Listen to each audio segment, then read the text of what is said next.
everybody, to Wrestle Geeks Talk. This is going to be a new series going forward where we're just going to be talking about whatever we watched in the last week, as well as a random topic at the end of every episode. This is going to be a different format than what we had before on the channel, and I hope everybody enjoys it. Please like, share, subscribe, and leave a comment down below. Tell us if you like it. So, I'm your host, the Geek Trevor Firth, and my co-host... What's up, everybody? Shady Jeff here. Two-time LFF SRG World Heavyweight Champion. Yeah, so you and me met because of SRG, Super Show card game. Absolutely. So for any listener who doesn't know, Super Show is an awesome pro wrestling themed card game. It's really fun. It has an amazing online community. I suggest checking it out. It grew too, or it's almost up to 1,000 in the discussion group. Oh, nice. I haven't been active in a while, so it's really cool to see it growing like that, though. Right, I had some personal issues, so I had to step away for a while. But after I got back and all, I was just mind blown by how big the community grew, honestly. When I left, there was 600 people in the discussion group. When I got back, we're right under 1,000 people in the discussion group. The online league, remember how small it was? It was only reaching about 100 people. There's now over 300 people in the online league. Oh, it's amazing. Well, with COVID too, right? Like online league definitely exploded because of that. Yeah, that's absolutely. Awesome to see, though. So this week I watched Hard to Kill from Impact. Okay. I also watched Impact TV and AEW Dynamite. Okay. What did you get the chance to watch last week? What I watched was not too much because I have some stuff going on, but I did catch some of NXT last week, especially the Fight Pit, which I think was a hell of a story being told there. Hell of a story. Just two guys going in there beating the hell out of each other, you know. All I caught was the highlights from the Fight Pit, and that looked incredible. Yeah. Yeah, I'll go into that after we touch up on the Hard to Kill and all. Yeah, so, for Hard to Kill, like, overall, this is a really good card. Like, Impact were swinging for the fences, and in my opinion, man, it worked for them. It was such a good pay-per-view. Mm-hmm. Well, in my opinion, if you don't mind, Impact has actually stepped their game up big time ever since they've got, AEW coming in now. So they've absolutely done the best they can with what they've got and all. No crowd and all, they're doing the best they can. The one thing I like about them is they keep it original with no crowd, which I think is unique because AEW has, that small little crowd in the Florida area, and then Vince, of course, with all that screens and the Thunderdome. That I don't even know what to call it, honestly. I'm really not a big fan of it, especially because of the simple fact of the sound isn't really the sound. It's being filtered in pretty much, which I don't like. And not only that, but when you're in the Thunderdome as well, I'm sorry, but when you're in the Thunderdome as too, because I don't know if you've been in the Thunderdome or not. No, I've never. No, I'm not really a WWE guy, right? So I never bothered. Well, check this out. In the Thunderdome, right? When you're sitting there watching it, right? You have a guy in your ear the whole time letting you know when the commercial break is, have energy. You're being coaxed into what to do as a fan. Instead of just getting the commentary, you're getting that. You get the commentary too, but what happens is, as you're getting the commentary, and they'll say, like, right here in the Thunderdome, be like, big cheers for that, ladies and gentlemen, big cheers. I'm just like, what do you mean, big? Like, what? We're wrestling fans. We know how to act and all. Like, come on, give us a break. God. That's cheesy. That's like putting up applause at a live indie show, putting up an applause sign. Yep. Yeah, pretty much. Like, I was just mind boggled by this. And when the heels come out, they're just like, well, here comes Roman Reigns. Big boos for Roman Reigns. Yeah, big boos for Roman Reigns right now. Seriously. Yeah. But to go back to the whole crowd noise piping in, though, Impact did do it for the first time at Hard to Kill, and they did do it on the TV tapings afterwards. And I will say, I think I was in the second match before I even noticed. Okay. Like, I watched the pre-show match, and then I watched the first match of the night, and I was like, oh my god, there's crowd noise. It was very smooth, very seamless. Literally had one point where I feel like they messed up the cue. They had a good balance of boos and yays, and it was such a good. Like, you can tell they actually went through their own crowd, recordings of their own crowds, and they did a really great job overall, considering it's crowd noise being piped in. But in the just to jump because we're talking about this but in the main event, when Kenny Omega got tagged for the first time, it wasn't loud enough. It wasn't a big enough I believe pop. that. That was my only the piped in crowd noise wasn't a big enough pop. Right. It was the same pop that every other wrestler had gotten that night. So that was the only part where I was like, I feel like they should have done a little something extra because it was Kenny Omega. Yeah, and this is modern day wrestling 101, honestly, because for us, we're used to buying the tickets and going in the arena, and when you have that one guy getting tagged in for the first time, like for instance, when Jericho came back in the 2000s and all, and he just came out with his jacket lighting up and all, and pointing at the crowd and all, and he got the tag in, the crowd went crazy, and he just tagged right out. You just can't feel that right now because there's no crowd. Exactly. And I'm in the Maritimes of Canada, right? Okay. So we don't get a lot of shows. Halifax is the only place that gets WWE, and it's once every 2 or 3 years. Right. Not common for us. I have to travel if I want to see something like that. I'm involved in the local indie scene. Me and my wife both work in the local indies, which is awesome, and I love it. Yeah, it's a dream come true. Absolutely. So my perspective on wrestling can be very different at times because of it. But I will say, man, being in a live crowd for any moment like that is awesome. I love it. Absolutely. We had absolutely 2 years ago. Do you ref? Are you behind the scenes? What do you do in the indies? You're creative? Okay. Yes. I do storylines. Excellent. So for me, when I was reffing and all back in the day, I say back in the day because it's been a very long time since I've done that. When I used to do it and all, I would feel the energy of the crowd, and then I'd kind of try to tell the wrestlers, hey, you're kind of losing them. All right, you got the crowd. Yeah. Or if they need to use me, I'd just be like, you know what, guys? If you need to use me, any way you can and all. Yeah, so my wife is a ref, so yes. Okay. So yeah, I get a lot of that. I totally understand what you're talking about. I will say her becoming a ref has made me see reffing and made me start realizing so many things about wrestling that I didn't know. Yeah, how important that ref really is in the match, Oh my god, yes. Everybody's always just like, come on, ref. Come on, make the count and all. When you get the crowd to actually, give the ref heat and all, or you get the ref a cheer or whatnot or a boo, the referee is actually, that third man and doing his job because you want, for 100%. For instance, when they do the whole, boom, boom, boom, boom, boom, the fist in the corner and all, you go 1, 2, 3, 4, break it up and all. And then you have the back turn, the partner's choking them out, and the referee just turn around, ref. We actually have a puppet from my wife. Without a ref, there is no match because there's no one there to ring the bell and there's no one there to call a winner. Without a ref, it's a street fight. There you go. Yep.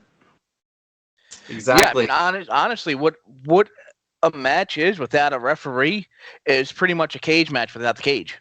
Exactly. It's a fight with no end. Yep. But let's go back to really quickly to Hard to Kill. There's some cool things that happened, some great matches. Okay. I just want to go over quick. First of all, the pre-show was Josh Alexander versus Brian Myers. Really? And that was on the pre-show, right? So at first I'm like, ooh, that's a little bit of an insult. Man, they were given like 15 minutes. I would have had that on main card, honestly. I thought about it too, but I'm like, there was very little storyline going in. It's kind of just like, Brian Myers has this thing in Impact where he kind of just walks up to people and goes, hey, I haven't beaten you yet. I'm going to beat you. And once he's beaten them, he doesn't care about them anymore. Right. Whether he beat them clean, dirty, he's like, no, I beat you. I don't care about you anymore. I'm just working my way up. I mean, it's a hell of a gimmick. It's not terrible. It works for him because I've never seen anybody else do it this smoothly. I will say that. Okay. So it was a good match. I did enjoy it. And I think the fact that it's on the pre-show, which means it's free to watch on YouTube, is actually the plan. Having this good of a match for free on YouTube for people to watch, it's going to draw more people in my opinion. Yeah, maybe not for the pay-per-view that night. Maybe not for the pay-per-view that night, but I think it'll bring more people in for the long term.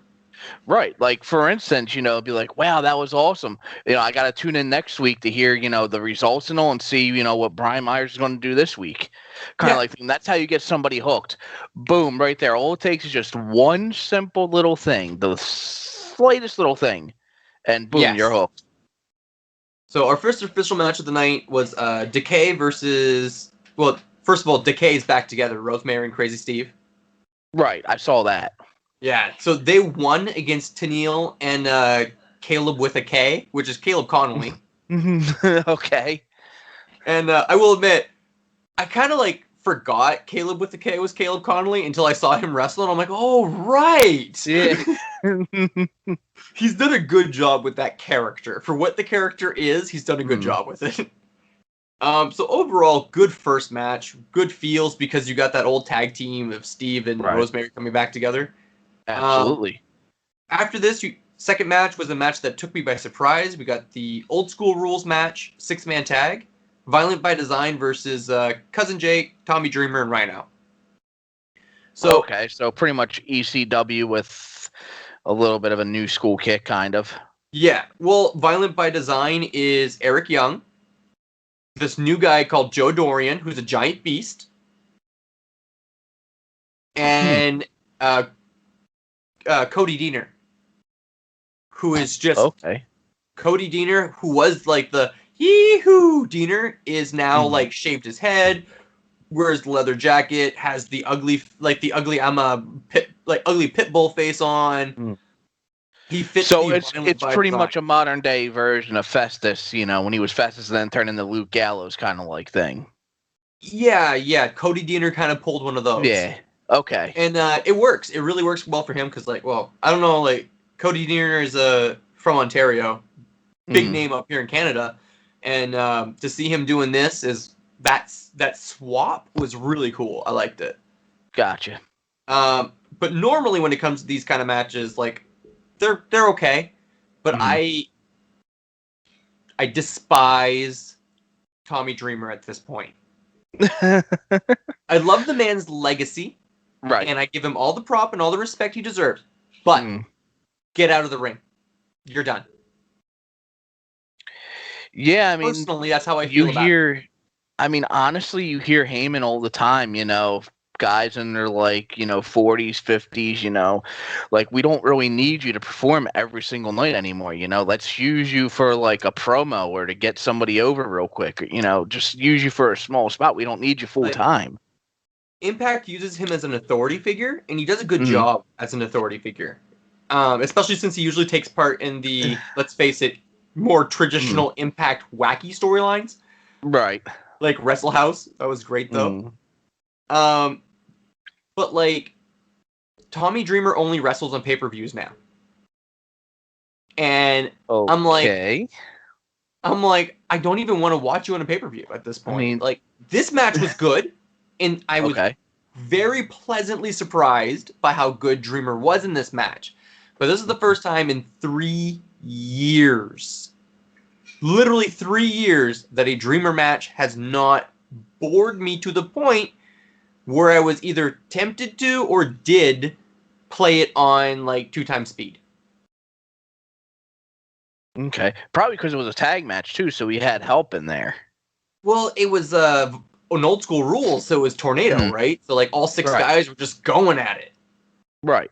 So I really enjoyed it. That's what I mean. You know, it just wasn't a Tommy Dreamer match where it's like 1-on-1, and you know, Tommy Dreamer's just in there, you know, fighting like like Moose or somebody like that. You know, that was terrible. I remember when that match happened. I literally just skipped it. I didn't watch it, man.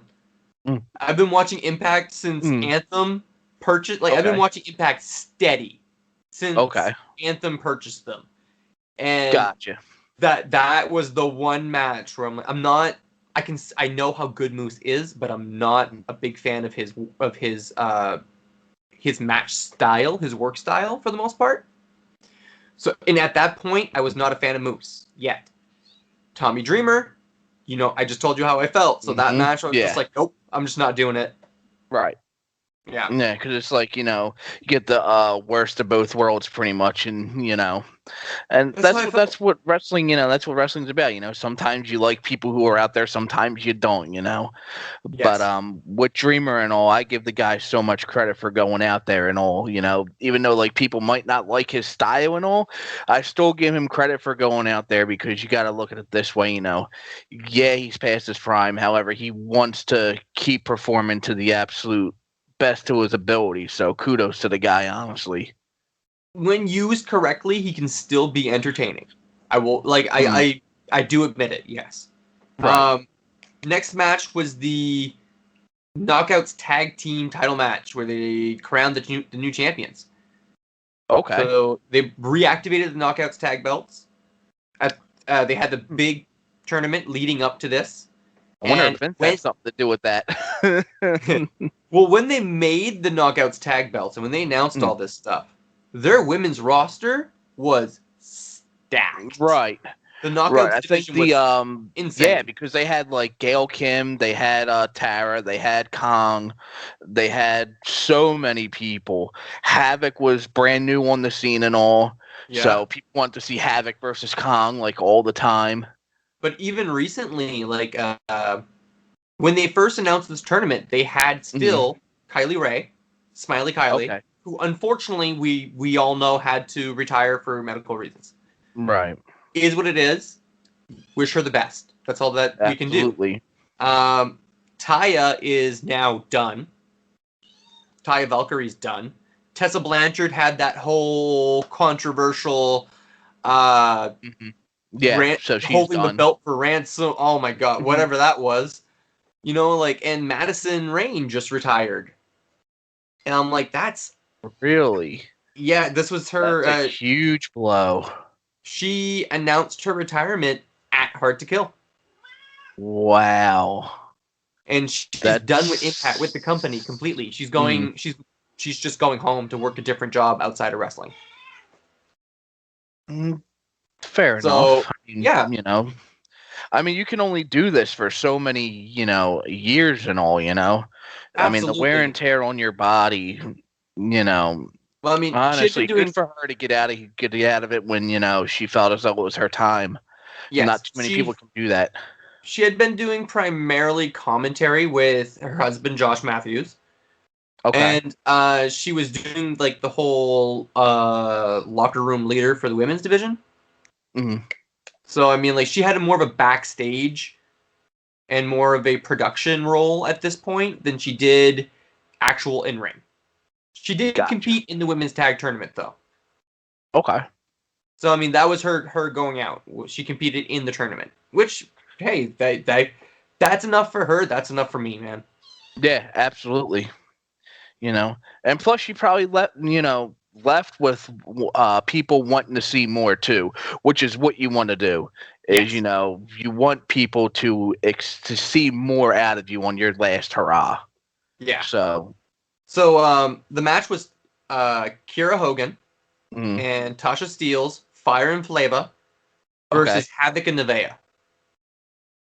Ooh, okay. Everybody knows who Havoc and Nevaeh are. Right. And Fire and Flava won.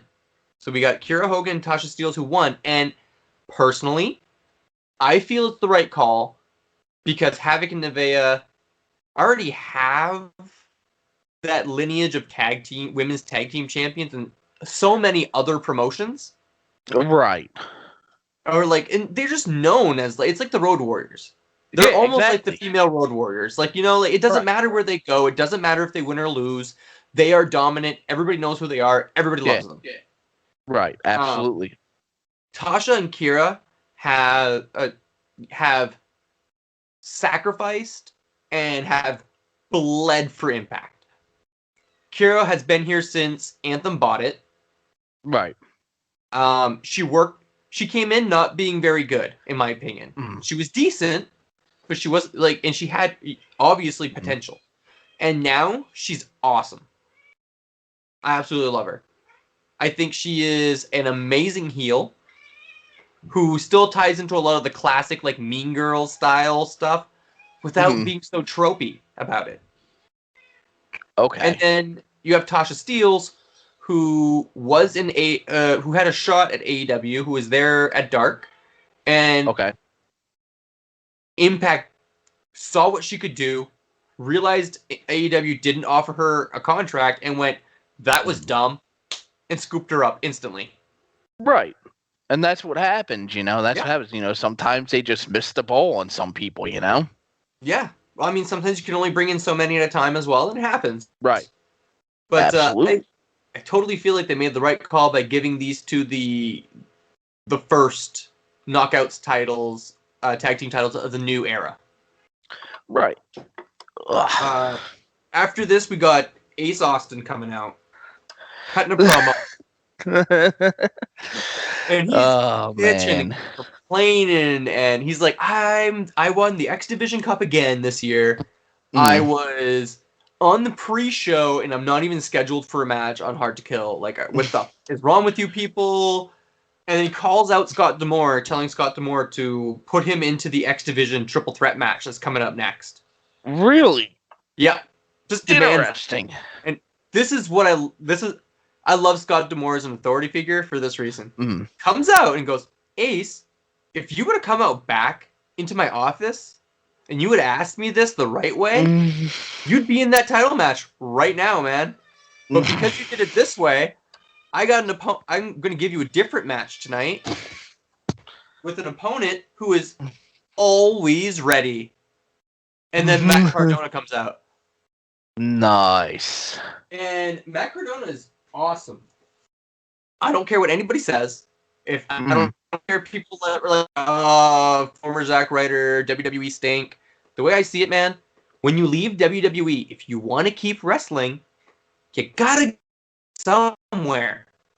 Right. You know what I mean? Absolutely. I don't care if somebody used to wrestle for WWE.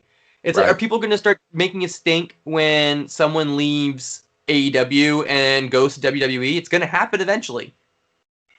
We're going to get somebody who's going to do that at some point. And it's people are going to make us think about it. But yeah, like when Private Party shows up in NXT, because it's probably going to happen in the next 2-3 years. It could. It could. Yeah, it could absolutely happen in 2-3 years, 2 out of the 3 Rascals Impact's biggest cruiserweight tag team. 2 out of 3 of them made their debut at NXT for the Dusty Rhodes Tag Team Classic. Right. 3 weeks between their last Impact TV appearance and their NXT appearance. Yeah. So much for that 90-day clause. Yeah, right? You never know. Well, TV taping date, right? Was last date they worked Impact. So you never know. Right. But good match for what it was. It was very short.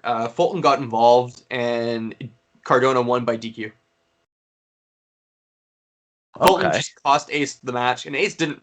Ace was like, "Oh, I wasn't even ready," and blah blah blah. You know what I mean? Just calling to be put into a fatal 4-way, but wasn't ready for a singles match with Cardona. Whatever. I do like Ace Austin for that. Like he is a good heel. Yeah. He gets Funny it. story. When I was in New York for a show, there was this one guy there, and he kept screaming at Ace Austin, and it was in the microphones too, where the commentators were sitting. So the security came over. They were just like, "Dude, you gotta calm down and all." And then he wasn't listening to the security guards. He was screaming, "You're terrible" and all. And then Dreamer actually came over, and the crowd started chanting "Go" with Dreamer. So he actually left going with Dreamer. Oh my god. That's hilarious. Absolutely. Uh-oh. So, next match was X Division Triple Threat match. Manic is the champion. Okay. Which everybody knows is TJP underneath the mask. I figured. Yeah. We have Chris Bay and Rohit Raju. Okay. So commentary, which is a new team tonight of Matt Stryker and D'Lo Brown, which I completely forgot to mention before now. Which worked. Interesting. Yeah, that's their new commentary team going forward right now. It works. Matt Stryker is not incredible, but he's consistent and he is clear. And he knows what he's talking because about. he had experience with Vince, and he also had experience, like, I think it was Ring of Honor too, if I'm not mistaken. And he's worked a bunch of indies. Yeah. He's worked a bunch of indies. Yeah, absolutely. So Lucha Underground. Yeah, absolutely. So he's good. And D'Lo Brown is always a pleasure to listen to somehow. Like, this man is he's just a good, kind-hearted man. I mean, and he had really decent he had decent mic skills. Anytime he picked up the microphone, Yeah. you wait for the catchphrase, I think you better recognize and all. Or are you looking at the real deal now? Something like that, He was just so entertaining then, so. So commentary was a mess for this match, though, because they did the whole, like, Stryker kept calling him TJP, and he's like, well, you can't, D'Lo Brown's like, well, you can't assume it's TJP, right? It's Manic. Until that mask comes off, we can't assume, and all this stuff, but it's like, it's just a bad story that Impact literally is trying to sweep under the rug and just wrap up on the next TV episode after this. So I'll get back to it quick, but the match so it's pretty much one of them, trial and error things. Terrible storyline, not sure who even thought of it, but the actual match itself was insanely good. Like, the action was crazy.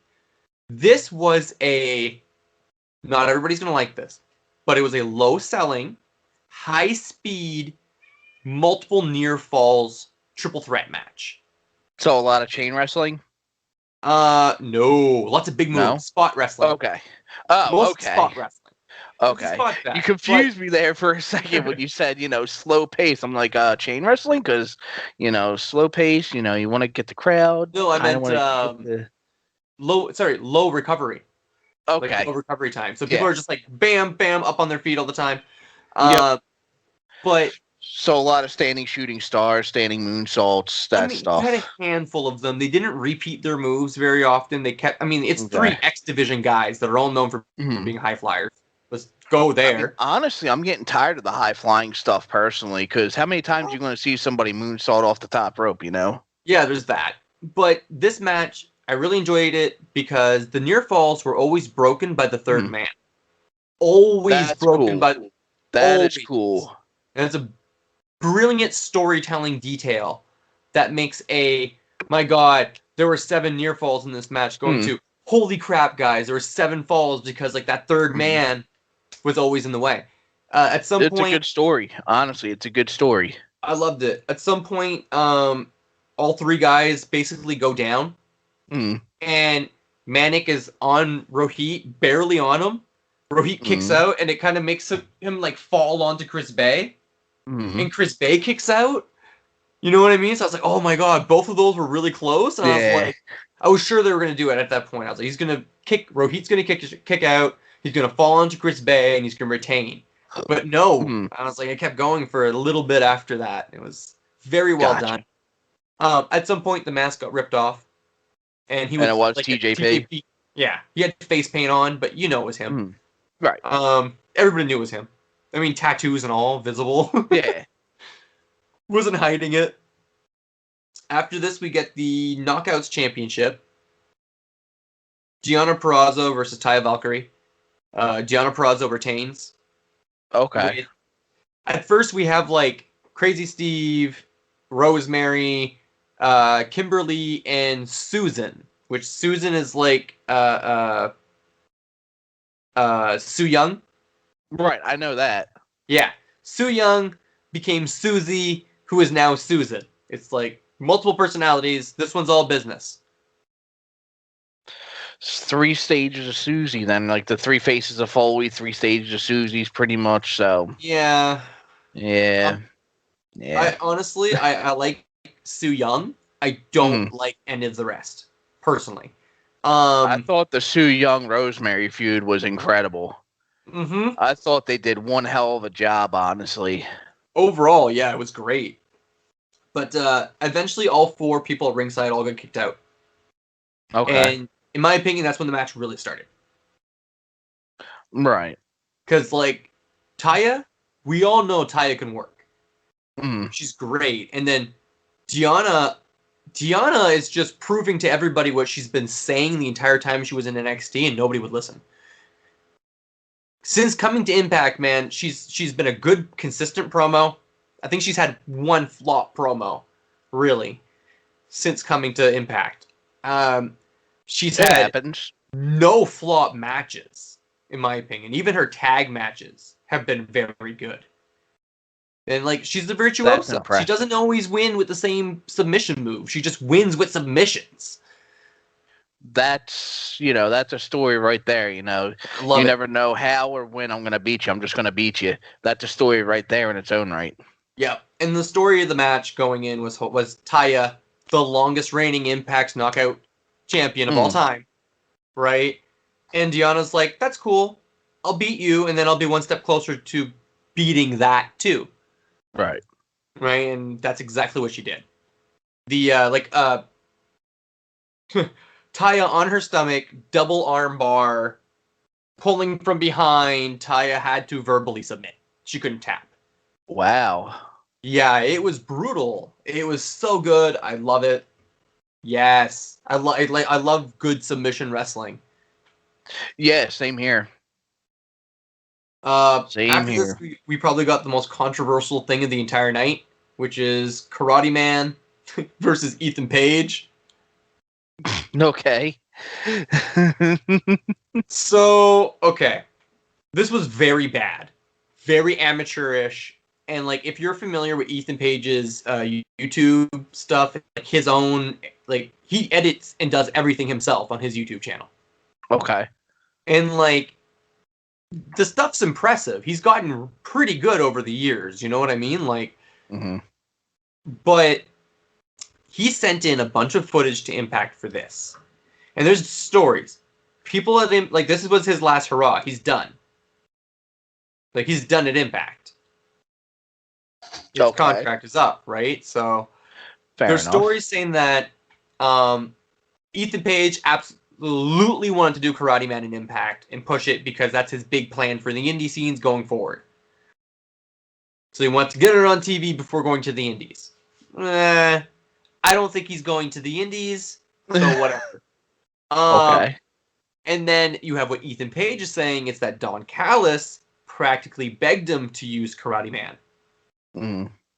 He filmed a bunch of stuff, sent them the footage, and Impact said that their team would take care of it.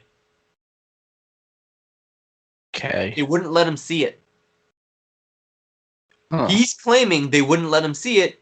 He watched it for the first time when it was live on Hard to Kill like everybody else. Oh, wow.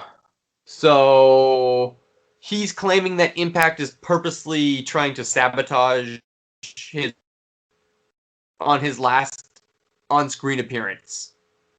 before trying to sign a contract with either AEW, WWE, God knows where else. You know what I mean? So like, and that's Ethan Page has been literally like anytime anybody else has tried to shit on the company, Ethan Page has been the first man to step up and defend them. Okay. Ethan Page always been he is like Moose calls himself Mr. Impact, but like Ethan Page is Mr. Impact in real life, right? He right. die for this company. So for him to be like the moment that something bad happens, to instantly be like, no, it's all them. They threw it. Like I don't think. I think they really did throw him under the bus. Like I think he's being honest. His story's not 100% because there's always two sides to every story. You know what I mean? But right. There's always that possibility that it's true. You know. Yeah, I feel like Ethan Page is forthright to the point. He's pretty what's the term? He's pretty candid with his fan base. He tends to be pretty candid about stuff. So it makes me feel like if he's saying this, it a little bit might be out of spite and anger purely. You know, like you stop working somewhere and then you hear that your old manager was trash talking you like to the employees the day after you left. Right. You know, it pisses you off and then you just start bitching away. You know what I mean? Like, right. Yeah, it could be something like that, but I think there's a little bit more to it. It could be bitterness, you know. Bitterness always, you know, is always somewhere in there, especially when two parties don't come to a total agreement and all, and they just, you know, agree just for the hell of it kind of like thing. Exactly. So, 2 matches left. The next one is Barbed Wire Massacre. Sami Callihan versus Eddie Edwards. Oh, nice. Okay. Yes. So what they did for the Barbed Wire Massacre is they put up one side of a steel cage with barbed wire on it. They had barbed wire wrapped around the ropes on one side of the ring. Like every side had something different. Wow. And they had it's worth watching, dude. Like if you have this one, go out of your way and watch this one, especially if you like Callihan and Edwards. Like to me, this is Sami Zayn and Kevin Owens. That's one of the greatest stories that Impact has right now is the Eddie Edwards and the Sami Callihan story. To me, like they can keep coming back to this rivalry every couple years if they're careful. Right. And so far, they've been doing it very well. Yeah, absolutely. So this match, because what they're doing is they're keeping it fresh. Like, yeah, you might have seen the match here and there and everywhere else, you know, kind of like thing. But the thing about it is, it's staying fresh in people's mind, which is what you want with a feud. Yeah. Every couple years, when they come back to it, they escalate it, and that's why they take so long in between, right? Absolutely. But, they had a pole. One side of the ring had a pole on each ring post, with like a wire hanging across with a bunch of different barbed wire wrapped weapons. Jesus. Oh no! This puts the whole like Kenny Omega Moxley thing completely to shame. Well, it sounds like it. It sounds like they had like the X Division wires hanging. It was all barbed wire with like different stuff. Man, they should have. But one of the things Callihan pulls out. Eddie Edwards does win this match eventually. Okay. But one of the things that Callihan pulls out is it doesn't even matter who wins in my opinion when it comes to this match. No, not at all. But he pulled out an N64 controller wrapped in barbed wire. Get the hell out of here. And then, of course, wow. What do you think he did? What every kid does with a controller back in the day, Throw right? It at him, right? He started whipping it. Oh, that's even better. That is even better. This is so good. Wow. And that was probably Sammy's call to do that too, because he's such a gamer. Likely. Yeah. Such a gamer. As you know, me and him have history, so Yes, you do. That'd be a story to tell on a future episode for sure. Yeah, absolutely. Absolutely. But let me go back to that Eddie Edwards thing though. Yeah, so pretty much with Eddie Edwards winning, not too many people will actually understand this, but that's just a brilliant way to keep the story going, because you got Sammy, the the hardcore heel and all, like the number one heel. I don't want to say in professional wrestling right now, but at least in Impact, he's the number one heel by far, in my opinion. I mean, I don't know. Does Omega count now? I don't know because he's still under contract in AEW. Yeah, I suppose. So, if he was a full-time Impact employee, I would say it's Kenny by far. But because he's employed by AEW, I can't give him that. That's fair. That's totally fair. Yeah. But I would definitely say, overall, plus Sammy's carried that company on his back since he got back there. Absolutely. So, I give him all the props in the world, plus his loyalty and all. Like, AEW reached out to him and offered him a contract. He's just like, no, I'm staying with Impact. I give him total props for, sticking to his guns. Cage, Lucha Bros, everybody jumped ship on them. Everybody jumped ship on Impact. Sammy stays. Sammy's like the modern day Sting, where he's just loyal to the company. Yeah. And honestly, I don't blame him because I look at it, they tried, like, he went to NXT, he did his thing in NXT. Vince completely trashed him. Completely trashed him. He made a name for himself again on the indies, worked his way up. Impact was the first company to rehire him, if I'm not mistaken, after he had that huge fallout with Vince. Lucha Underground. Lucha Underground was? Okay. He was Solomon Crow? No, Solomon Crow was his NXT name. That's NXT, yeah. Jeremiah Raven. Something like that. It was another stupid name that was very similar.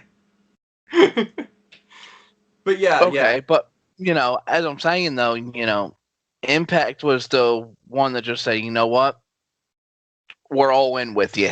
And Sammy doesn't forget much things, honestly. And, and when you're straight up with him, he'll be straight up with you and all. So with him staying with Impact, again, I have nothing but respect for the guy. No, I've had a conversation with him before. Like, as you know, up here, like, you were able to go to some of the SRG events that he's been to and whatnot, and, like, you had plenty of interaction with Sami Callihan compared to most people I know. But, like, no, I had a conversation with him over text at some point. Nice. Pure professional, man. Like, such a good guy. Love him. Can never talk good enough about Callihan as a worker. That's for sure. Right. So even as a human being, honestly, I know some people, some people have their own opinion about him and all. Me personally, I don't see anything wrong with him inside or outside of the ring, honestly.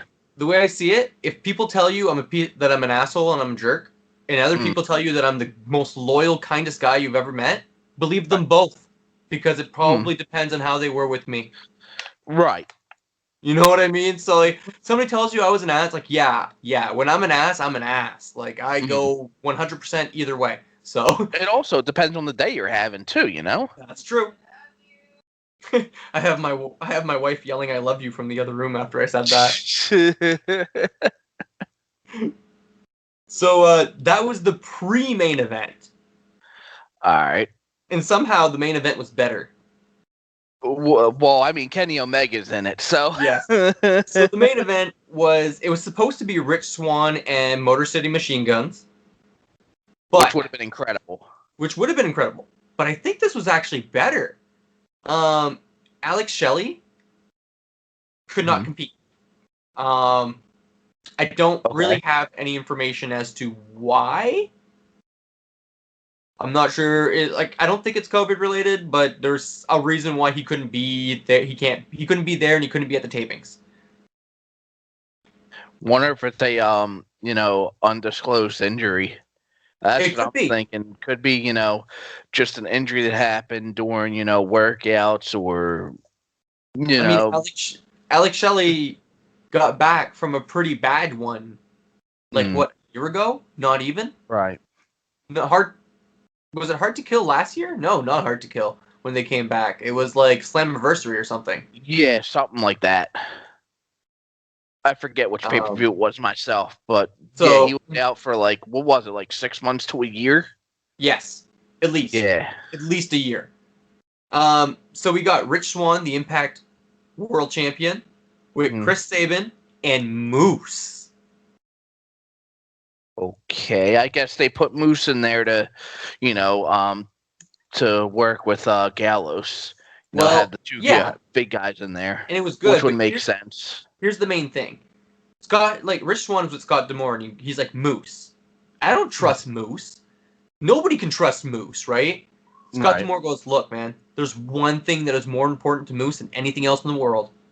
That is winning. Okay.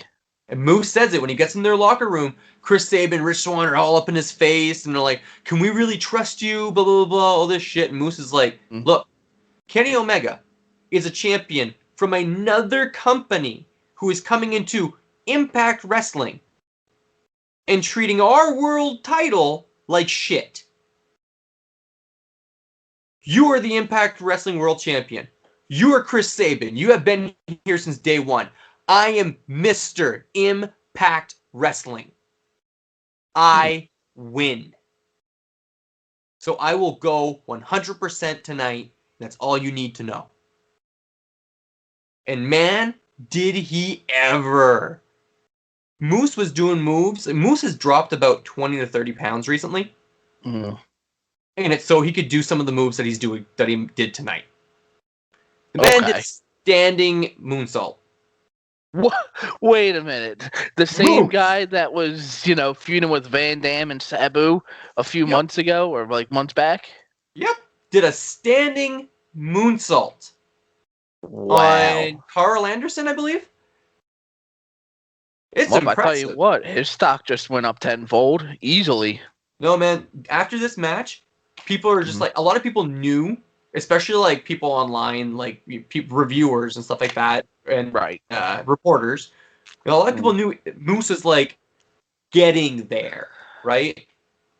Reaching that point that you could build an entire indie promotion around him as a star alone. Okay. Impact just proved to everybody that Moose is already there. Like, Moose could be a megastar anywhere. He's ready to now be Impact World Champion, in my opinion. He's at that point. He's good enough. Okay, cool. I'm not a big Moose fan. I don't really like watching him. Because we talked about that earlier in the show. Yeah. With Moose and Dreamer. Yeah, but I give him all the props in the world because he is good. He's just not my style. Right, fair enough. You're just giving props where props is due, Yeah, absolutely. He deserves to be Impact World Champion at some point. And I think that some point's coming very soon. So, yeah, and Moose and Gallows slugging it made you realize how small some of the other guys are. I will admit, Moose and Gallows face to face, but mostly something that really caught me off guard. Man, Omega looks huge compared to Rich Swann. Like, I know Swann's not a big guy. He's a cruiserweight. But Omega looked jacked compared to him. Like, I've never seen... Man, Omega fights guys that are so big usually that I don't... Like, he looks the size of Swann compared to them. So it was such a weird... as a transition, kind of like... It's a weird thing to see. Yeah. But Kenny Omega pinned Rich Swann in the end to win. And there was a lot of shenanigans at the end.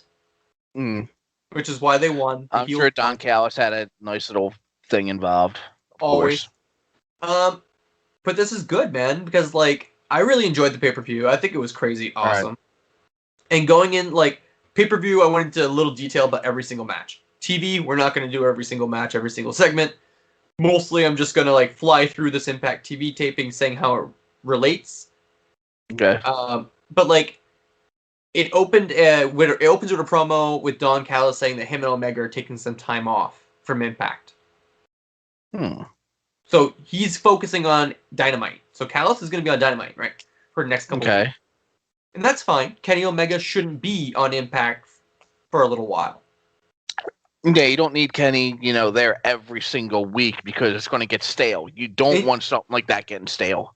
And you still got the Good Brothers that are there. Right. Absolutely. So you're fine with that. Oh, another thing. Sorry. During the main event, they came out, all three of them decked in Club.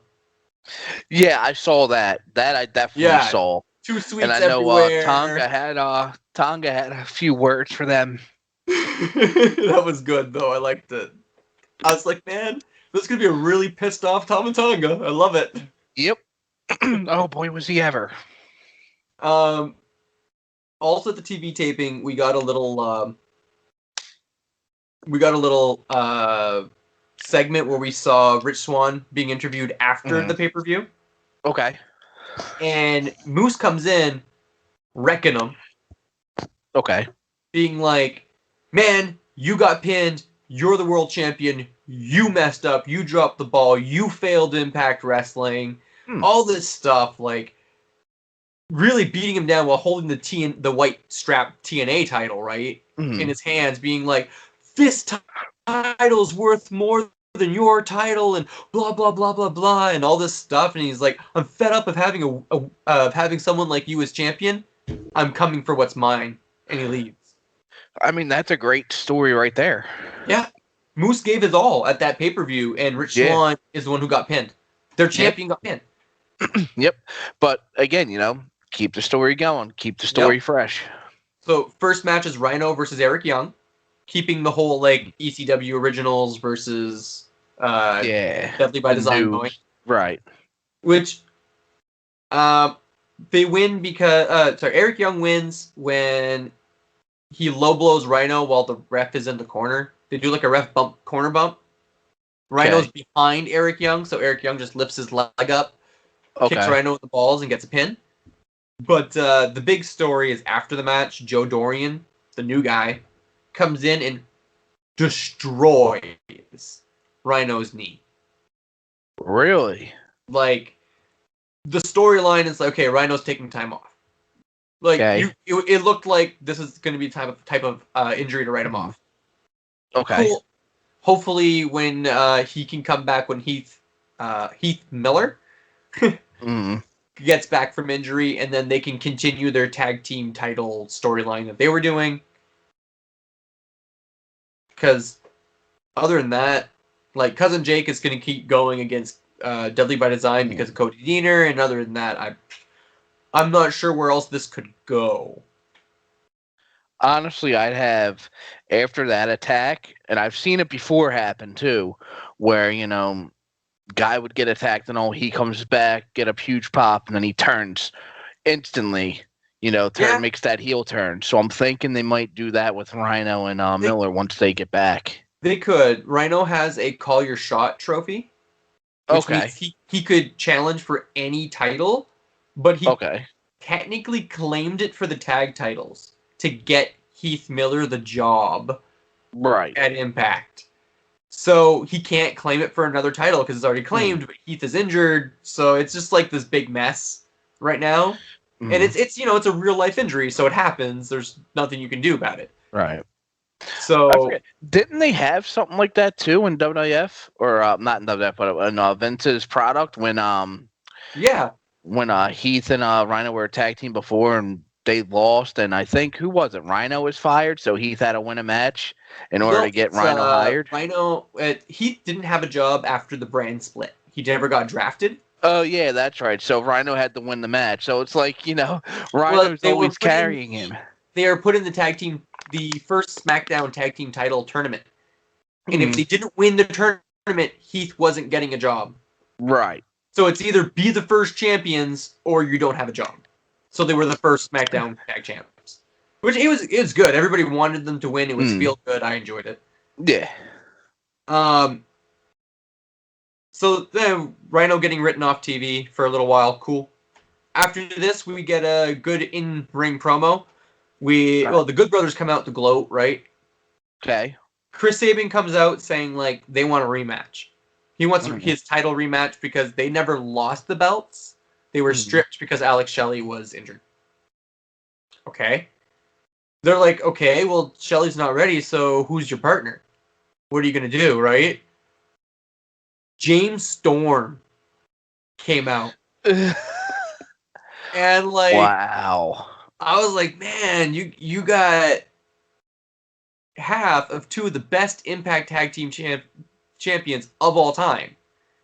You got half of beer money and half Motor City Machine Guns. Yep. Right? Like, I'm like, yeah, no, that's a compelling storyline. Like, that's a good. I want to see this.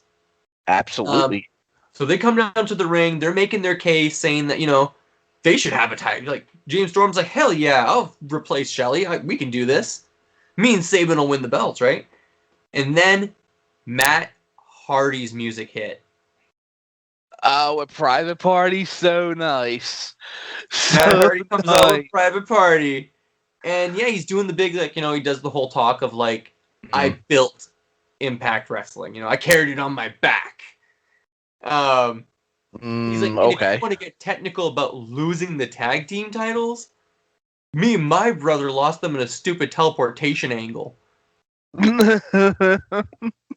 Which was his idea. You know what I mean? Hilarious. No, it was good. Like, he brings it up. So, of course, he's vying for Private Party to be number one contenders.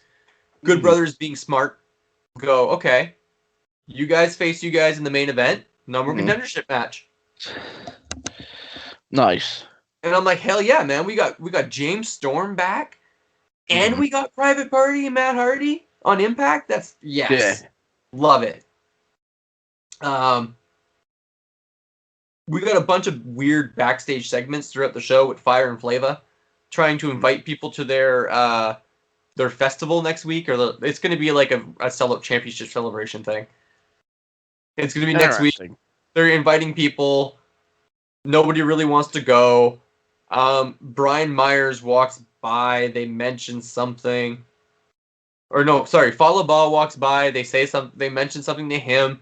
Brian Myers walks by, and Myers tells off Falaba for no real reason. And then Falaba's just and then like, they two have a match, right? Yeah, he's like, I don't like how you handled how you beat Josh Alexander. Let's go have a match. And then he ends up beating him, and later on that night, right? Later on that night, yeah, Josh Alexander beats Falaba. Yep. He pretends to get poked in the eye, which is how he does this time. He pretends to get poked, and then he wins. Right, I saw that. Yeah. I mean, like I said, Brian Myers is doing his thing, and it's working for him. Second match of the night was Jazz and Jordynne Grace teaming up against Kimberly and Susan. Okay. The only reason who were the heels and who were the faces? Jazz and Jordynne Grace are the faces. Kimberly and Susan are part of Deonna Purrazzo's entourage. Okay. Yeah. Gotcha. So Purrazzo was at ringside. And the only reason why they won is because Susan pushes off Jazz at some point. Ref is busy, and Purrazzo hits Jazz in the back of the head with the title. So Susan's able to roll around. Good little ending. It's decent ending, bad match. Right, but I mean, they got out there the best way they could, I feel like Jazz I'm a huge fan, especially during the tag matches. I'm a huge fan of the heel endings, whether they have the tights hooked with the leg hooked or something like that under the rope, or a title, pattern, something along the heel lines of them winning. I feel like Jazz is probably going to be officially retiring from in-ring very soon. It wouldn't surprise me. I mean, she's been in there. She's been consistently wrestling forever. Yeah, I'm thinking, I think I laid eyes on her first time in ECW back in, 99. Oh, man, that could be... 99. I only really started watching televised wrestling regularly back in, 2001, 2002. Okay. She was still kind of involved in the women's division of WWE at that time. Mm-hmm. But, I remember her. Totally know her legacy. Yeah, I remember her back in ECW. She was with Jason Sensation and Just Incredible and all. Yeah. So I remember that and all. And that was pushing 97, 99, somewhere in between there.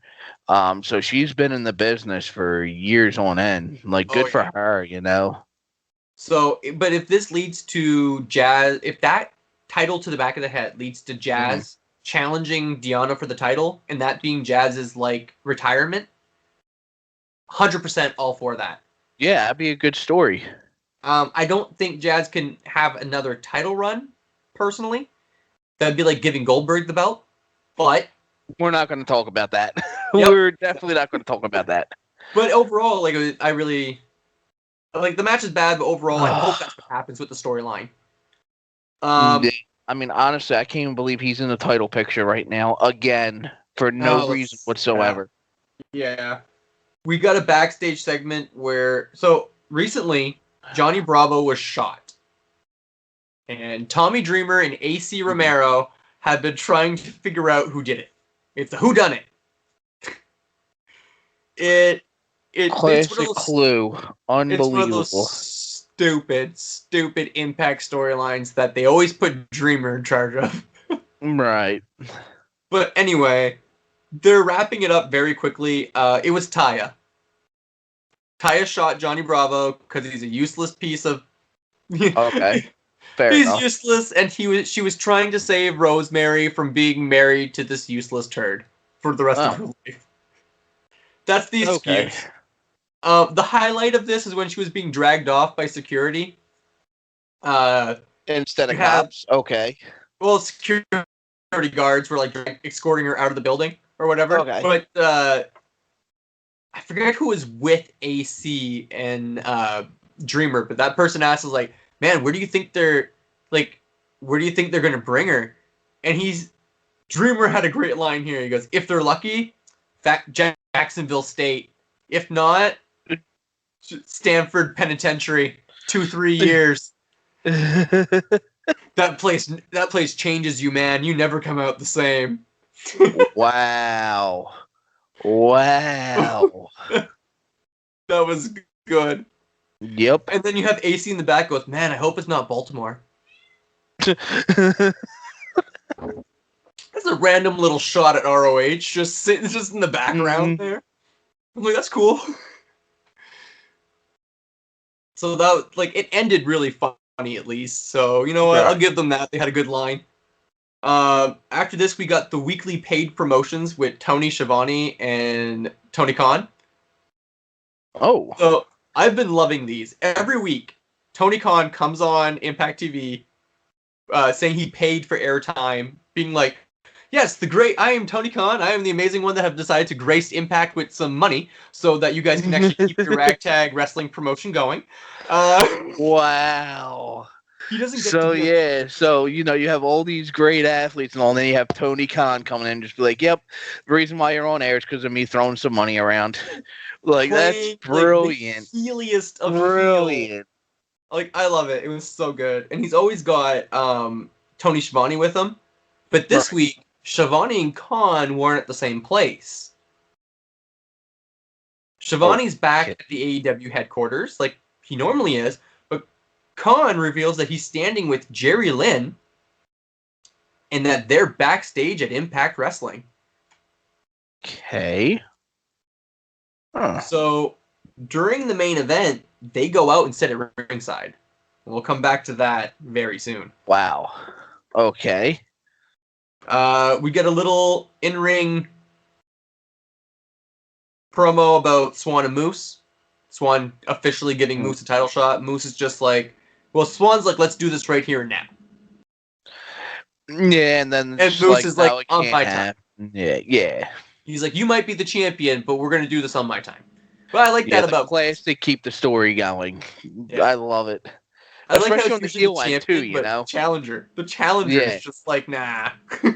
Yeah. Because normally it's the champion, so to see it actually, that like switched verse, I've seen that happen one time with Kevin Owens, where he was, the challenger, and you're just like, you'll do it on my time. So yeah. Then we get a dumb backstage segment with Scott D'Amore, Rohit, and TJP about the X Division thing. Okay. So TJP was not allowed to challenge for the X Division title anymore. That was a stipulation. He lost, and correct. TJP was no longer allowed to compete. Right. And Scott D'Amore's like, yeah, you're right. TJP was no longer allowed to compete for the X Division title. He goes like, well, yeah, but he's walking around with the X Division title on his shoulder. And Scott D'Amore's like, well, yeah, but Manic pinned you for the title. But Manic is TJP. So?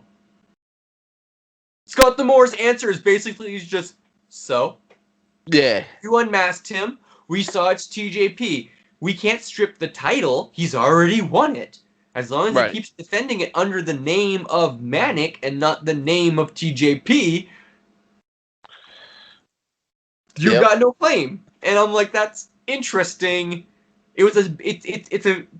Anyway, he offers Rohit a match against TJP next week. Rohit's like, I'm going to be X Division champion again, and walks away. Scott D'Amore looks at TJP and is like, so you think I should have told him it wasn't a title match? That was good. Okay, it's fine. Like, again, terrible storylines that have good endings. Like, they're wrapping them up funny and quickly so we can move on now that we have new fans because of Hard to Kill. Correct.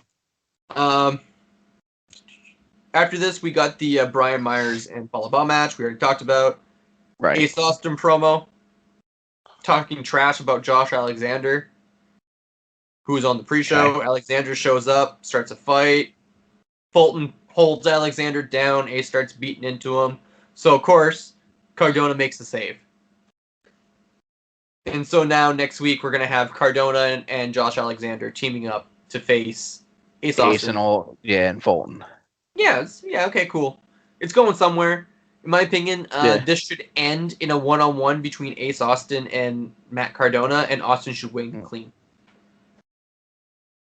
Yeah, that would be good to get him over. Yeah, Ace Austin's a megastar. In my opinion, he's a megastar. He's gonna be huge one day. He's not there yet, but he's going to be soon. I mean, he's got the mic skills. Yeah. He's got the in-ring ability. I mean, I saw him put on a match with TJP over out in New York. It was TJP's debut. Oh, fuck. So, it must have been good, yeah. That was really nice. That was a really good match. I feel like Impact strapped a rocket to his back a little too fast. Because now he's, like, at this point where, like he said, he's like, I won the X Division Cup. I've already won the X Division title. I have the X Division Cup. You know, like he said at Hard to Kill itself, he's like, all there is left for him is the main event scene. Right. He's done everything else. So it's like, that's the only issue, is I feel like that went a little too fast. And he's not quite at that, he's in the main event scene, or he should be, but he's not quite world champion yet. Like the world champion material where you can actually buy into him being world champion. Yeah, I don't think he could realistically carry Impact Wrestling on his back the way that Moose, Rich Swann are doing. I mean, that's fair enough. You know, sometimes it takes longer for other guys to, you know, get into that title picture. And that is my opinion. You know, that is totally my opinion. Some people might feel completely differently and be like, no, Ace Austin is ready. Give it to him now. More power to you, but... Well, I mean, that's why they have, the writers and, whatnot, writers and promoters and whatnot saying, okay, well, you're going to go over this time, you know? Yeah. We get a little backstage segment in the doctor's office where the doc's going over Eddie Edwards after the barbed wire massacre. Checking him out. Make sure he's good this week. Nothing too serious. Brian Myers comes in holding his eye and he's just like, Doc, check me out. Doc, check out my eye. Doc, fuck him. Check out my eye. So, of course, Eddie Edwards is just like, dude, what the hell? You know, like, I was in a barbed wire match. Like, your eye is fine. You know what I mean? The doc is like, your eye is fine, dude. This guy's more important. And he's like, a backyarder's more important than me? Wow. Yeah, so, of course, so next week, we're going to get Eddie Edwards versus Brian Myers now. So, yeah, Brian Myers is literally just tearing his way through the Impact roster. He's going to be the first title defense for Moose, is what I think. I think Moose is going to be Rich Swann, and then he's going to be the perfect first title defense for Moose. Okay. Now, question, was Rich Swann the first champion since Tessa Blanchard, or was there somebody else? Eric Young. Okay. Oh, yeah, that's Young. right. I'm complete. Yeah. I forgot when he left, he was instantly, Impact champion when he came back. I think it was the right call. He didn't keep it very long. He dropped it to Swan almost right away, so I think it worked out for them. Swan's a good champion. He works for me. Right. It was a good transition though from him coming out of Vince's organization to get back into Impact. Really good transition in my opinion. God, yes. I really like this psycho killer, violent by design. Like I really enjoy him. This character. Yeah, definitely. Plus, let's face it, any Canadian EC3 looked very weird standing on the stage, completely shaved and whatnot. He looked very weird. Yeah. EC3 has done some interesting stuff in Impact since leaving. But again, he's one of those guys I'm not sure. I feel like Impact's not exactly the right place for him right now either. Right. I think EC3 could actually be the guy that ROH would hitch their wagon to. I think he'd be good for that. I think he'd help ROH leaps and bounds if he's actually interested in that. Possibly. Because ROH is floundering, man. So, main event, it's our Private Party versus Chris Sabin and James Storm #1 contendership match. Okay. So, like I said, Tony Khan and Jerry Lynn come out at ringside and are the only two people in the crowd, which I love. That is hilarious. Tony Khan's got his little Star Trek logbook and he's making notes as he's watching the match and whatnot. And it was a good match, no doubt about it. Private Party was on fire. They were all cylinders, man. Great showing for them, great outing. Sabin and James Storm are veterans, and they made those boys shine. Right. While still making themselves look good. You know what I mean? Mm-hmm. But it ends with Matt Hardy making a distraction with the mic. The ref is yelling at him. So Tony Khan tells Jerry Lynn, you see him whispering something to Jerry Lynn, and then Jerry Lynn hops the barricade, runs up and grabs Chris Sabin's leg while he's standing on top of the turnbuckle. So, by doing this, Private Party hit the Gin and Juice, their finisher, and win. So Private Party are your #1 contenders because Tony Khan and his men got involved. Interesting. That's a cool storyline. It's very, very interesting. Interesting because, AEW's kind of turning into the heel federation over Impact. A little bit. Because when you watch Impact, they talk about what's happening with AEW. But when you watch AEW, they don't really talk about what's happening on Dynamite. They didn't even advertise Hard to Kill. Because they're like, oh, Kenny Omega's on it. That's good enough. They didn't even... This week of TV didn't even mention that Private Party are the #1 contenders for the Impact Tag Teams. Yeah, see? That's what I mean. They're going towards that heelish company. Yeah. I want to see them start mentioning some stuff because I was kind of pissed when Private Party had a match on Dynamite and they didn't bring up that they won a #1 contendership tag title match on Impact the night before. Yeah, it's not. That's not weird. Good cross promotional. No, not at all. But other than that, everything else is going really good between Impact and AEW. Yeah. Okay. I think it's a great team. I think they're doing some really cool stuff, and you have a bunch of Canadians at the heart of all of it. So how can it go wrong? Right. Exactly. Now, my whole opinion on it and all is Vince's competition, and yet he's still turning a blind eye to it. I'm mind baffled by it, really mind baffled by what Vince is doing over there. But yeah, we could totally shoot into WWE at this point. Okay. If you want to, whatever you saw this week. I mean, the only thing I really saw was that Fight Pit match. Okay. It kind of reminded me a little bit of Ken Shamrock versus Owen Hart. A little bit, it was kind of that same feel when they had the Lions Den match. The difference was it was all squared, and they started on top of the thing instead of actually starting inside of the cage. They actually started fighting on top of it. Man, I completely forgot about the Lion's Den. Yeah, yeah. The moment you said that, my mind flashed to it, and I'm like, holy shit, how did I forget that was a thing? That was so good. Yeah, I mean, good. That's the one thing I miss about old school WWF is, they had these matches that, like the dungeon match, the Hart Family Dungeon match that actually took place in the Hart Family Dungeon. The Iron Circle match where they're backstage and all with cars, circled around them, beeping and all, and wrestlers there watching the match and all. I miss those types of matches. And how well did people react when AEW did that type of parking lot brawl with Best Friends and Proud and Powerful? People loved it. Yep, absolutely. And that's one of the things that's missing, too, from, in my opinion, wrestling today, especially when you watch Vince's product. Yeah. Everybody is trained in Florida, so everybody wrestles the same. Yes. Everybody, unless you come from outside of Florida, like Nakamura, Cesaro, Sami Zayn, Daniel Bryan, they all didn't come from Florida. They all came from around the world. So they have their own style. That's what separates them.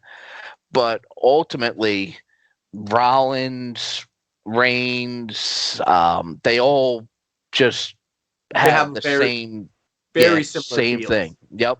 Yeah. Same thing. It's the same thing. That's I completely agree. It's definitely like a major issue. I feel like the William Regal era of NXT in Performance Center had more variety because William Regal was in charge. Right.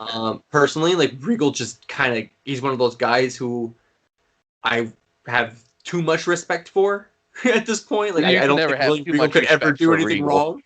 Yeah, you can never have too much respect for Regal. I mean, I absolutely love Regal. When he was supposed to win the title at SummerSlam against Triple H back in like the early 2000s, and when he had that thing, I was heartbroken for him, honestly, because he was the man. Like he was the top heel of the company and all. Always has. And then when he won. Yeah, he won the King of the Ring, and he just sits there, and he just sits there with this stone look on his face, knowing that he wants that world title, and he was going to get the world title. But training wise, though, like him, where they dropped the ball at, honestly, with training, is they let Malenko go. Yeah, they dropped the ball big time when they let Malenko go. I'm a huge Malenko fan. I watched him in WCW. Ultimo Dragon, Rey Mysterio, Juventud Guerrera, La Parca. I can just name all the matches I've seen him in, even Jericho and Eddie Guerrero, the ECW arena. All these matches, and for them to let that guy go is mind-boggling because that was their bread and butter. The reason the women division was so good is because he was training the women by himself. Yeah, exactly. And I mean, that's all you need is Malenko. He's an incredible talent. He's an incredible worker. Always was. Yep, absolutely. Some people found he was a bit dull on the mic, but who cares? That's not what you need him for right now. I mean, so was Benoit. Look at him. He absolutely dominated. Absolutely dominated. I mean, I know that he's not a well-liked name around and all, but when you talk about somebody who can't talk and was one of the absolute greatest wrestlers that you ever saw step foot in the ring, I mean, Benoit was right there in that category. Let's just say up here in the North, we know it was tragic, we know it's horrible, but Benoit is still one of the greatest Canadian wrestlers in history. Absolutely. I agree with that 100%. Like, I have a Mount Rushmore of Canadian wrestlers, and Benoit's on it. Okay. So I'm assuming, let me see, Brett, Benoit, Rougeau? Or... Nope. Okay. Brett, Benoit, Edge, maybe, because of the title reigns? Okay. Edge is and Jericho? Up there. Jericho is my favorite wrestler, so yes. So those four? Okay. Those 4. And Owen would actually be my 5th. Gotcha. Because I truly believe Canada. I truly believe that Owen would have had a bigger career than any of those other 4 if tragedy didn't happen. So. Yeah, because he was ahead of his time, honestly. Oh yeah. So far ahead of his time. Can you imagine Owen Hart with a young Daniel Bryan? Wow. Wow. So right? funny, well, not funny story, but I don't know if you know this, but remember they call Triple H the Game and all? Yes. I don't know if you know this, but that gimmick, like the whole game gimmick, was going to go to Owen Hart. Oh my God! Seriously? I never heard that. Serious, yeah, that's serious. It was actually going to go to Owen Hart, but because the tragedy happened and all, Triple H is just like, I'm taking the gimmick in memory of Owen Hart since it was going to be his. So that's why he always stuck with the game. Huh? That's really interesting. I never knew that. That's cool, man. I'm gonna go over Dynamite quick from this week. Because we were talking about that one cage match, and I didn't that's all it is, right? That one cage match. So yeah, but honestly, like it reminded me of Benoit and Guerrero, or Benoit and Dean, because they're just in there beating the hell out of each other, and the way the match won was in a submission. Yeah. So I'm just like, Jesus. Thatcher reminds me so much of what a technical wrestler really is supposed to be. Yes. That's the MMA background, right? So yeah. Thatcher, Thatcher's one of those guys that MLW took. One of those MMA guys that MLW took and then just exploded. Like Tom Lawler, him, and I don't remember his name. There's another guy from Judo. Don't remember his name right now off the top of my head. Matt Riddle? No, not Matt Riddle. He's more recent. He's still in MLW right now. He's a member of Team Filthy.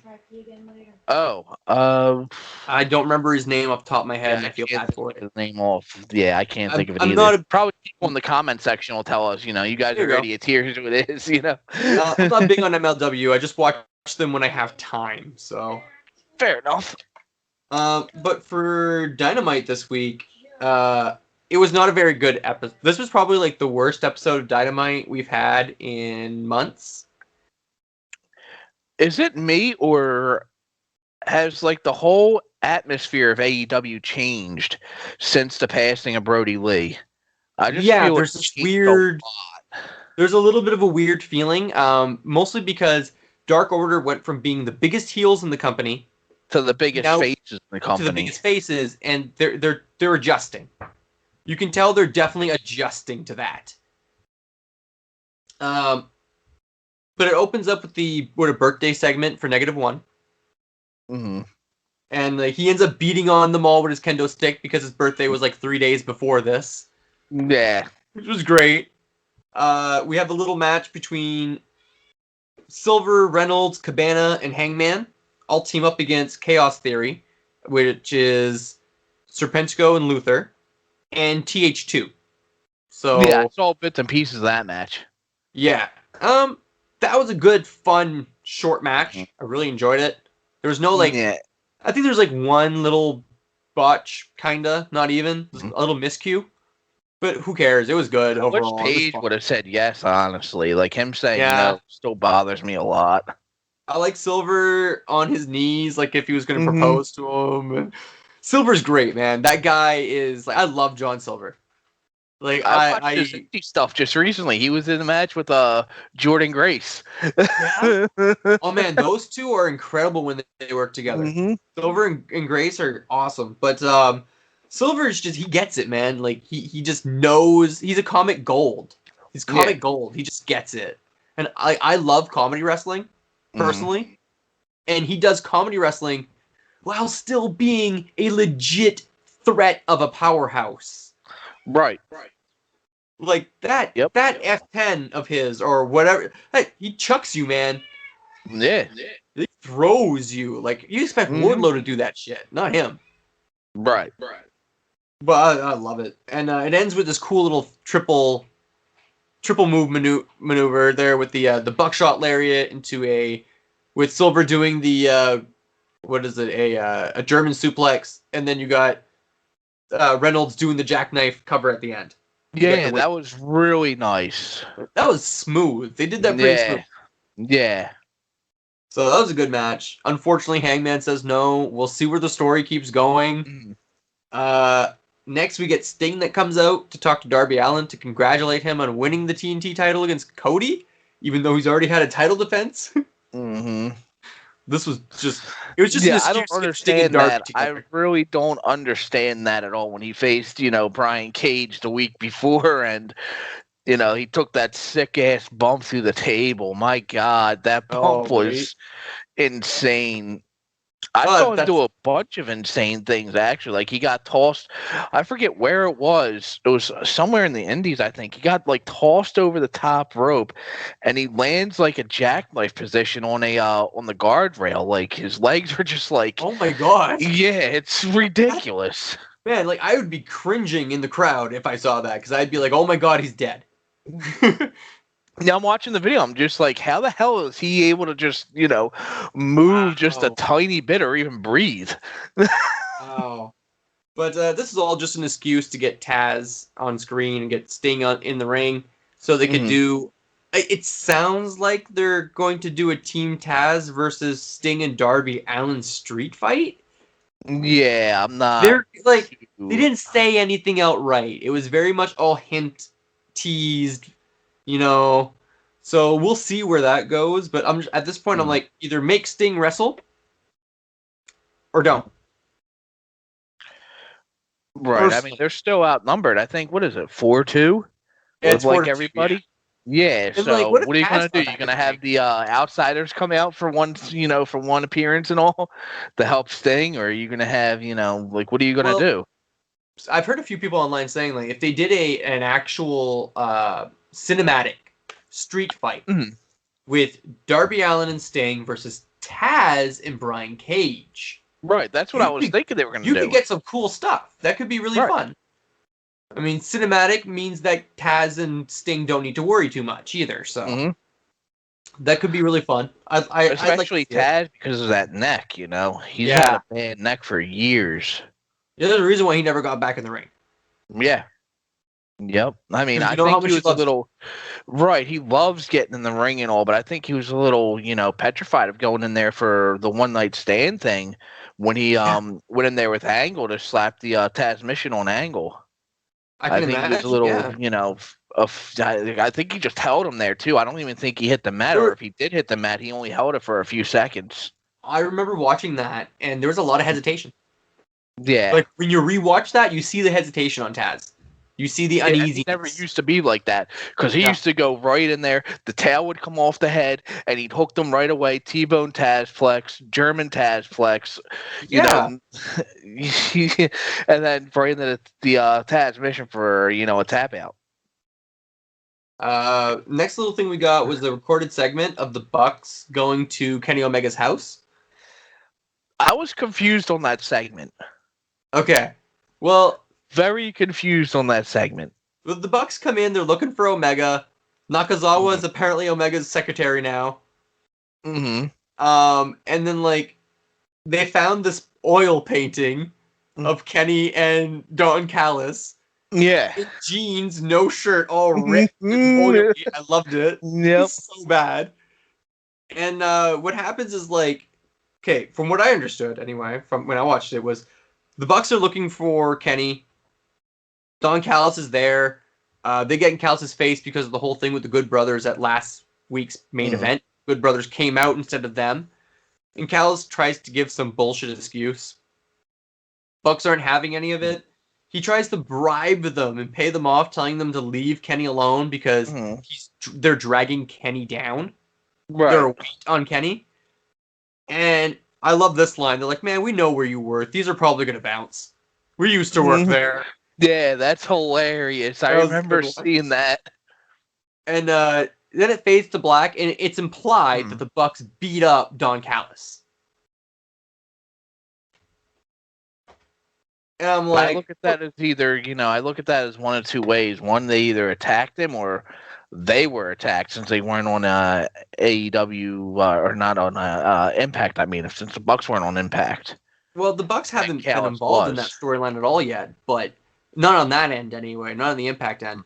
But it was really implied that like the Bucks were walking up to him like the whole like smacking their fist in their hands, and Callis is like backing off with his hands up, and it's fading to black as you hear Callis like scream in pain. You know what I mean? So they made it pretty obvious. I was still very confused on that story, though. Very confused. I didn't understand it completely because everybody knows the history with the Bucks and Kenny and whatnot. So Callis is just trying to get in the middle of it, right? Get rid of the Bucks, put in his boys instead, right? Get the Good Brothers in there. We get a match versus Cody Rhodes and Peter Avalon, and apparently Cody got his name back. Yeah, I saw that, which is awesome. Justin Roberts was allowed to say Rhodes, and the look on his face, on Cody's face, when Justin Roberts said it, and like, I don't blame him. That must have been. Absolutely. But yeah, who was he against again? Peter Avalon. You know what? I saw that match, and that Peter dude really impressed the hell out of me because he had a look. He had a different look than everybody else. Honestly, like he's got that. He had sort of like a Bruiser Brody look with the hair being wild and all. Yeah. Mixed with like a Savage and Hercules and Rick Rude all in one. Yeah. Like if you saw like how he's built and all, he looked like Hercules. Remember Power and Glory? Paul Roman Hercules. He actually had the build of Hercules, so he reminded me somewhat of Hercules as well. Peter but Avalon's the guy he's not that big of a guy, but over the last 2 years since AEW started, he's bulked up, man. Like he's done the work.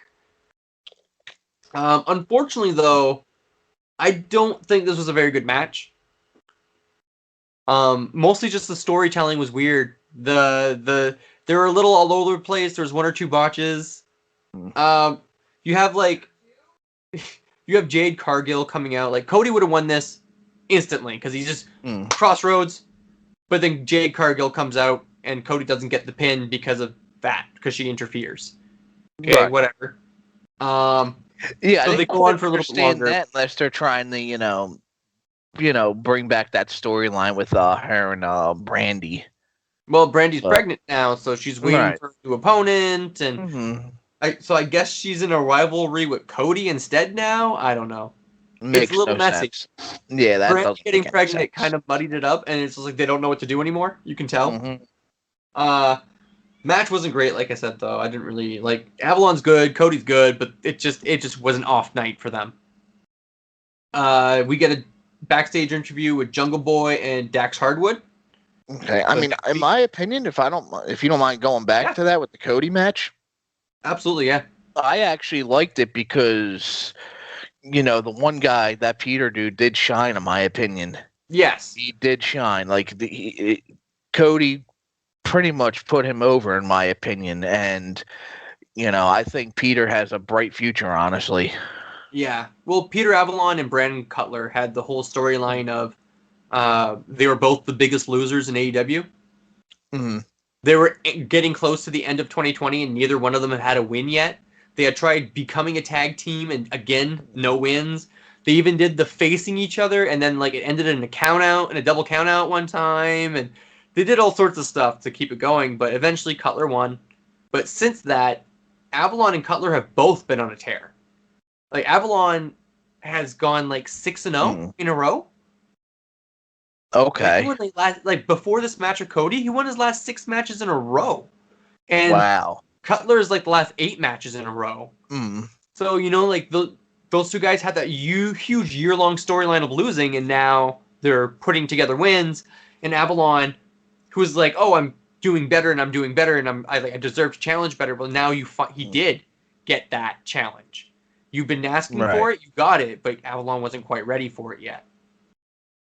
Right. Basically, it's the story that was told between those two, which was good. Yeah.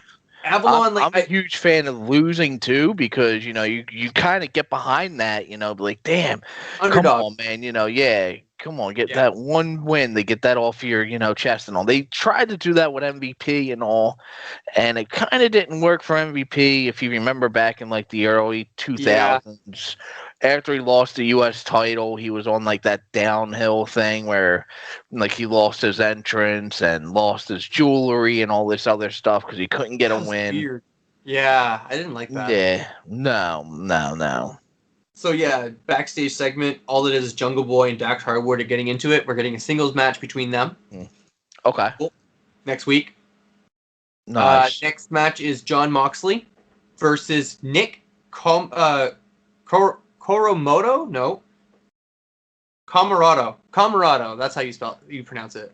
That's the dude who reminded me of Rick Rude, like coming out with the thing and all, like the robe and all. He looks like a fucking caveman. I love it. I love this dude.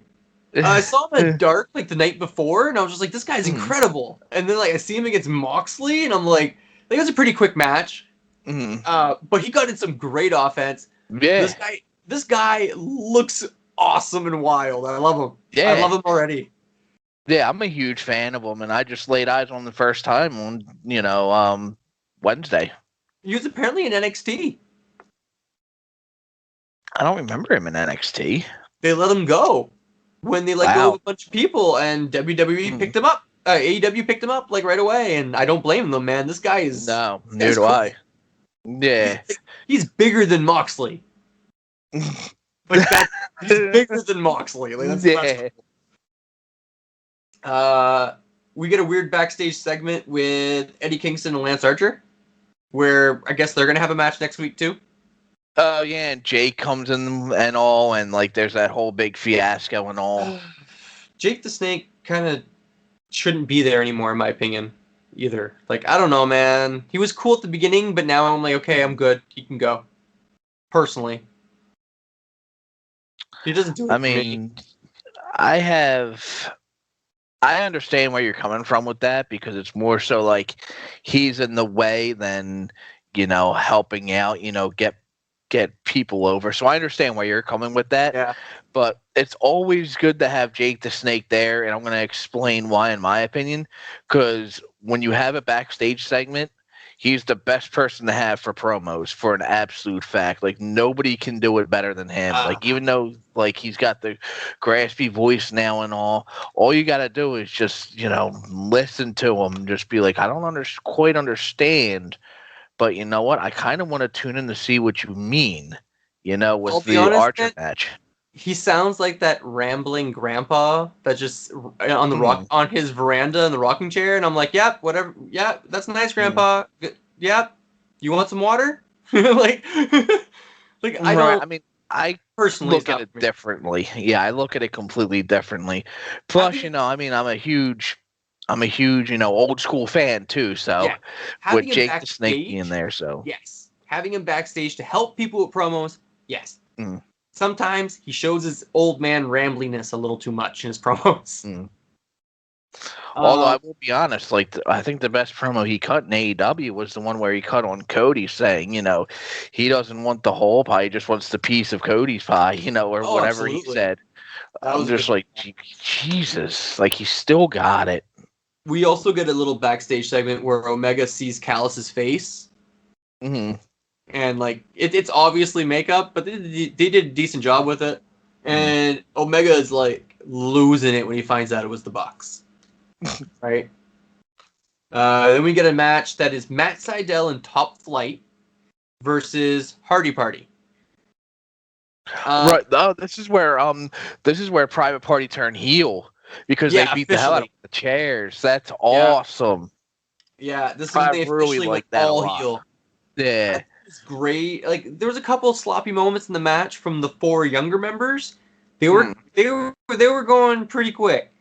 There's some points where I was like, okay, guys, whoa, slow it down a tiny bit, because if you do a a quarter of a step slower, you guys are gonna stop messing these moves up. Well, now that they're healed, they can actually slow down and work on the opponent and all, and hopefully, cut off that, cut off the ring and all. Yeah, Matt Hardy I hate using that saying now. I really hate using the saying "cut off the corner" for tag team matches because everybody says it after Austin said it on his podcast, talking about Anderson and Tully and all in the revival. Everybody says cut off the ring now during like the matches and all, and it's so annoying because it takes away the magic of the tag team matches, honestly. I agree. But it'd be nice to see Private Party heal up a little bit more. Yeah, do a couple more classic heel things. Top Flight are really, really young. I think one is 18 and one is 20. These kids have like they're already on Dynamite. Like, you talking about Seidel or Matt Seidel's teammates? Top Flight. Okay. They're like 18 and 20. They're brothers.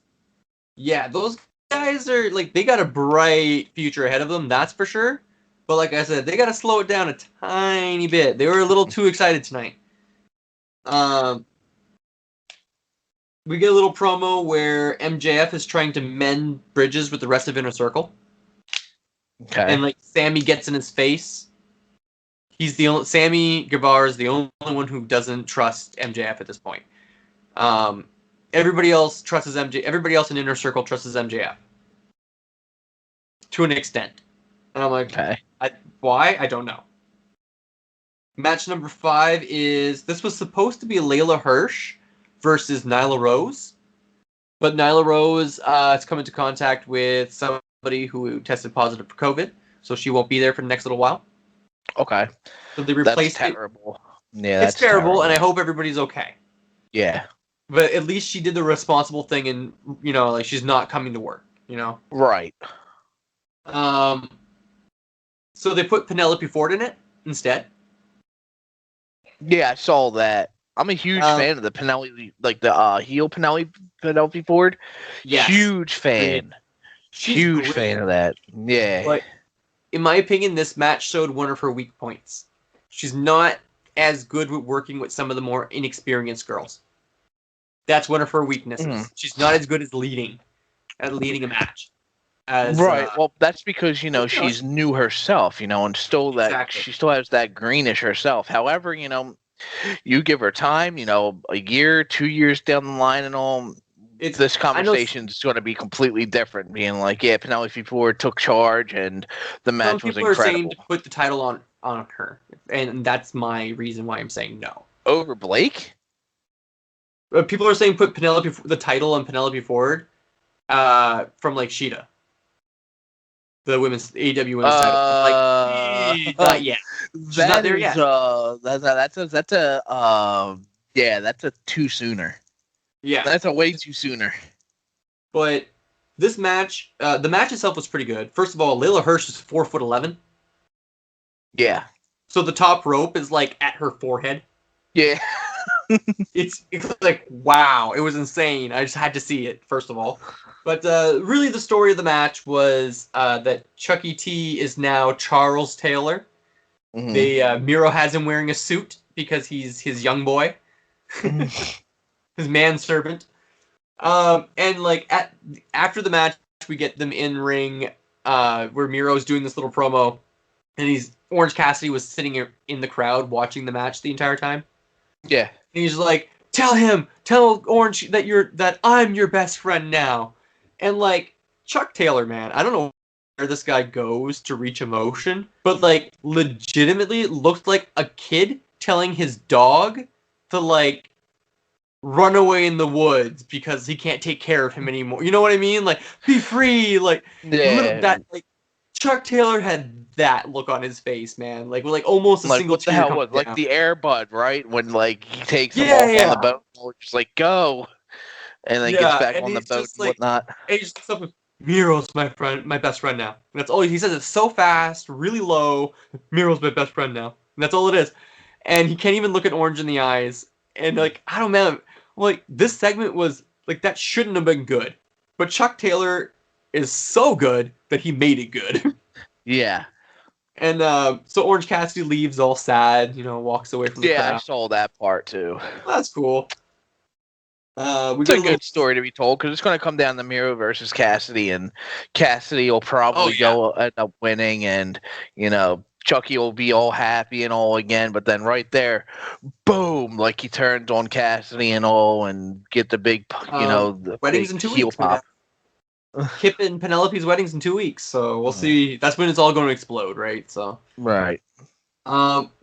We get our last backstage segment at this point, and it's Kenny Omega with the Good Brothers beating up Pentagon. Oh, yeah, I saw that too. Yeah. So, first of all, it looks like Kenny Omega and Moose had a conversation about wardrobe and dressing like a champion. Because you see that purple shirt, man? The way he's moving, the way he's untying the shirt and like walking around. Yeah. I'm like, man, there's something about it, like that swagger and that feel. I'm like, you definitely sat and had a conversation with Moose, because Moose gets that 100%. So it was cool though. I really liked it. It was a good little segment. It's all it needs to be as well. Like, it's just to take Pentagon out. So it's going to be Omega and the Good Brothers versus Pac, Phoenix, and Moxley. Okay. Because they took out Pentagon. So I'm like, that's cool. I can do that. Yeah. And then last match of the night is the Inner Circle. Oh, sorry. They announced a women's elimination #1 contendership tournament as well. Which I'm like, cool. Interesting. Yeah, I'm cool. Women need that highlight right now. It's awesome. Last match was the Inner Circle rights to determine who will be the tag team. Yeah. So this was this had some really good moments and then some really confusing ones. Yeah. So MJF and Jericho do win in the end. I love the fact that they had the Sammy Hager actually have a little cameo during that was great. Hager's. That was good. That was good. But for me, like, man, Sammy Guevara in this match, like, him and Jericho start with the whole buddy. He's incredible. He really is. Sammy really is. I think he might be my wife's favorite wrestler in the world. So.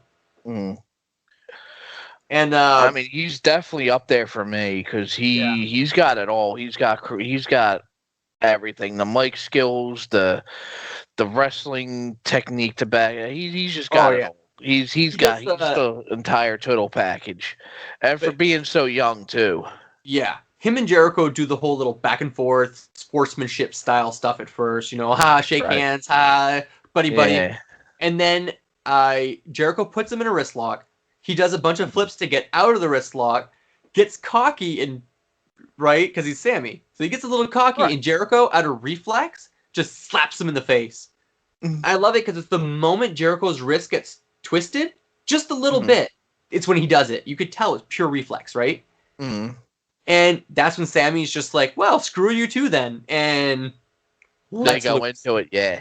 Oh my God, Sammy shows Jericho that, like, he's like, okay, thanks for showing me everything you know, old man. That's what I got from that moment. Like, that was awesome. I loved it. I'm not a big fan of Hager, but Hager had some great moments in this match. And I'm actually happy Proud and Powerful didn't win, because I don't feel like they should be part of Inner Circle at this point. I feel like they should just branch off and just go off on their own way, because, to be honest, they worked at first, but if you weren't going to stick on them to be the main tag team of the Inner Circle, then there's no point in having them in the Inner Circle. And they're going to come to that conclusion very quickly based on last week's promo. So. Right. So you think Hager and you think Hager's going then? Or I think I think that it's just going to be Proud and Powerful. They're just going to split off from the rest of them. Or MJF is going to make his move, take control of the entire and then Jericho's out. Yeah. And he's going to be like Sammy and MJF have been working together this whole time. which is why Sammy has been so against MJF, right? Like it's going to be a big, like that's going to be the swerve on Jericho, which that could be really cool. If they don't go that route, like we know that MJF is still going to do something to see how they can go with this, because there's like a million different things they can do. Yeah. A million different things they can do with it. And that's what makes it so good, in my opinion. Yep. So that's everything Dynamite. And overall, like, it wasn't a amazing episode, but it still had good moments. Like, Dynamite has a curse of it's put itself on a very high pedestal. Like, it has a very good track record, and that makes other people hold it. Like, if this was a WWE Raw or SmackDown show, I'd be like, dude, this is like a 7 out of 10. But it's not. It's AEW, so I'm judging it compared to other AEW stuff. So I feel like it's probably more like a 5. Pretty run-of-the-mill show. Right, and that's okay. Yeah, they happen. And I'll tell you right now, there's no 7 or 8 shows going on right now on Raw or SmackDown. In all honesty, I mean, you'll be happy to hear from me saying it's about a 3 or a 4, maybe 5 with Roman Reigns doing his thing. Yeah. Although there is one thing I will say. One thing I will say. The thing that's keeping me entertained the most, or the thing that's keeping me glued most, is how incredible Orton is through all these years. Oh, I have to admit, Orton is. There was a point where I was just like, I'm bored. I don't want to watch him because he didn't want to be there anymore, and it showed. Right. But now that he cares again, yeah, Orton's great. Yeah, I just can't believe. I mean, he's been there for over 20 years and all, and it's just like, damn, this is something new that he's doing.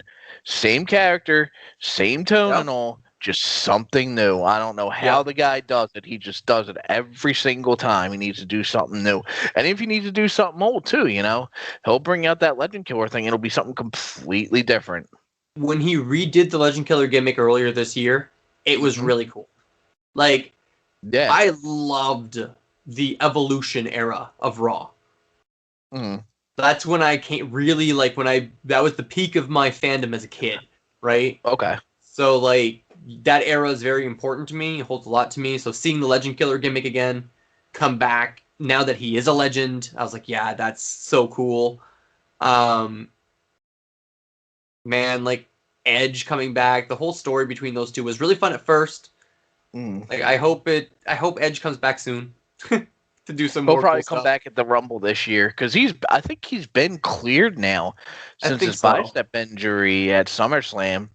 But I think what they're doing is they're holding him off a little bit to, come back at the Rumble. Only thing is, I don't know what they're going to have him do, honestly, because the Fiend and Orton, like that program right there with Fiend and Orton is just unbelievably good. Honestly, I hate the Fiend. I'll be honest. I love Bray Wyatt. I love the Fiend. I love the character. I hate everything WWE does with him. Like the Firefly Funhouse, or no, that's great. I mean, good. Like the booking, literally the booking. Like he should not give a shit about titles. You know what I mean? Like there's things like that. Like I would use him completely differently than WWE. I'd use him as a storyline attraction that has nothing to do with titles at all because nobody cares. He'd be the Undertaker essentially. You know what I mean? Like people are coming in to see who can beat the Fiend. Like that's more important than a world title. Can you beat the Fiend? I love that idea. Like we have a local guy who goes by his name is Remy Petit. He is now the Beast of l'Acadie. So like I'm in the New Brunswick. My province is bilingual. Like I'm French. Right. So he's Acadian. So he plays off the Acadian pride of our and stuff like that. But it's kind of like a mixture of the Fiend and Pennywise to an extent. Anyway, very cool stuff. I love the way he does it. The split personality of it. It kind of has a bit of a Penguin feel too, like Batman Penguin. The way the character moves and thinks and talks. I really like it. And like he doesn't care about titles. The promotions that use him don't use him for titles. They use him because they know the crowd want to see him. They want to see the Beast. So they pretty much use him like a old school Kane kind of like, comes out, wrecks stuff, leaves. He's his own special attraction. Right. He messes Not with so much people. like Lesnar, because Lesnar's in his own category, but he's more so like Kane. I would say Kane, definitely. Maybe Undertaker, something like Kane that. Would like haunt you, and like when he first showed up, haunt you, and he would mess with your matches, and on a regular basis would like this guy will do promos, and send them to you. You know what I mean? Like he does a promo as Rémi Petit, warning you about the Beast and all this stuff. And then he says like I can't control it any longer. The Beast is coming, and all this stuff, and like eventually the next promo will be the Beast instead, and it's fun. He definitely took some inspiration from Bray Wyatt's The Fiend, definitely. But they debuted. I mean, he debuted this gimmick maybe a month after The Fiend debuted on TV. Like, you know what I mean? Like he was already working on it. So, you got any footage of his promos and stuff? I'm just gonna do a shout out to IHW, Innovative Hybrid Wrestling, IHW in Moncton, New Brunswick. They are on Fight.tv, FITE.tv. Okay. They also, you can check them out on YouTube. They have a bunch of stuff from like 2006 to now on their YouTube channel, all local. Okay, I'll check it out. They had their first pay-per-view last year, and they had Colt Cabana on it. Very nice. Yeah, very, very nice. It's cool. We get some interesting people sometimes. Gotcha. One of the local promotions had Flip Gordon as their as the Maritime TV champion. Okay. That was cool. Flip Gordon held one of her titles. He had to relinquish it because of COVID, but he held one of her titles for a while. So we get some interesting people. We've had Cody Rhodes down here. We've had AJ Styles down in Nova Scotia. Like pre-WWE. Yeah, two big names right there. In my opinion, that's where it's at right now are the indies, honestly. Because one, it's more affordable for you to go to an indie show than it is for you to go to a mainstream show this day and age. God, yes. And not only that, but it's, you actually feel like you're part of the show because you have interaction with the wrestlers and all, too, that you don't have when you're mainstreaming. Yeah. Like, my province has 1, 2, 3, 4, 5. We have 4 promotions and one that was going to make its debut in 2020. So, I mean, like, but they postponed because of everything, right? So, yeah, I think so. Our state, like our province, has 5 promotions. Like Nova Scotia has like, I want to say 6 or 7. Jesus. Yeah, I'm surprised. And I'm in PA, so that just speaks for itself because there's always something. Philly, upstate Pennsylvania, the Pittsburgh area. I mean, they're just all over the place in Pennsylvania. That's true, man. Pennsylvania, Jersey, New York, they're all over the place, like all around there. I mean, you got Tommy Dreamer's House of Hardcore. Yeah, that's true, yeah, just so many things around and all. It's crazy. Right over the bridge, you got like the Monster Factory. Trying to think of who else big is in the area. CZW is still big in the area over in Woodbury, New Jersey. Yeah. Yep. Actually, funny story. My buddy used to work over at a Best Buy up in Plymouth Meeting Mall here in the Philly area. And once a week, he would actually wait on CM Punk. So that's pretty cool, man. Yeah. Well, this has been longer than we anticipated for the first episode, but with a pay-per-view on it, and in our first time recording a show together, it goes a little longer. Hopefully, it'll get shorter from here. But thank you very much, everybody. Like, share, subscribe, leave a comment, and we will see you next week. Yep. Have a good one, everybody. Stay safe.